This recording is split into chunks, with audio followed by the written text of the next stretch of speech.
ripensare a un mondo agricolo che sia più in linea con quelle che sono le esigenze o le caratteristiche dell'ambiente in cui il mondo agricolo lavora, per me è fondamentale. E quindi quando sono andato ad approfondire il tema dell'agroforestazione, quell'idea, quella lampadina che si accende, dire bene, questa potrebbe essere una delle possibili soluzioni. Sicuramente non è la soluzione, ma una possibile strada che possiamo intraprendere per migliorare il nostro rapporto con l'ambiente.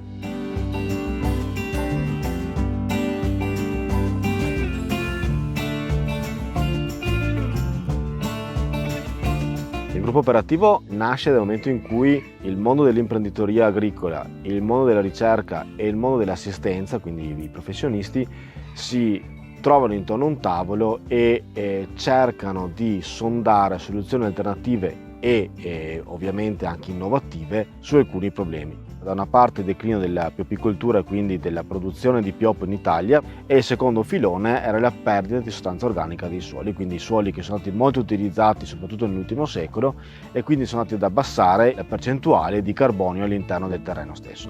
Il legante, diciamo, fra queste due tematiche che sembrano così lontane fra di loro diventa il biochar prodotto dalle lavorazioni che si hanno nei pioppetti, soprattutto nei pioppetti agroforestali. Il biochar invece poi ci diventa il prodotto che viene trasformato attraverso quello che poi vedete alle mie spalle, che è questo forno prototipale, e che va a trasformare i residui in una sostanza organica stabile nel tempo, che quindi va a aumentare e migliorare le caratteristiche chimico-fisiche del terreno.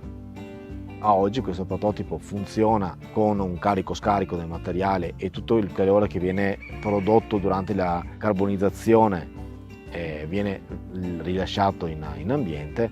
Potrebbe essere utile, ad esempio, prendere quel calore, utilizzare qualche vettore di trasferimento per ulteriori lavorazioni, come può essere l'essiccazione del materiale in entrata o l'essiccazione di altro materiale che le aziende agricole producono.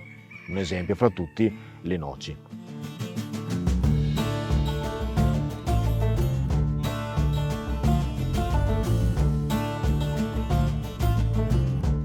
L'imprenditore agricolo è anche il custode di un territorio e questo custode deve avere tutti gli strumenti per poter migliorare il territorio in cui vive, l'ambiente in cui vive, e quindi l'innovazione serve anche a quello.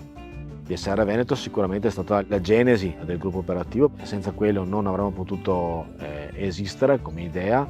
Noi speriamo che si mantenga sempre di più questo aspetto di andare a coniugare il mondo della ricerca con il mondo della ruralità nel senso più ampio del termine.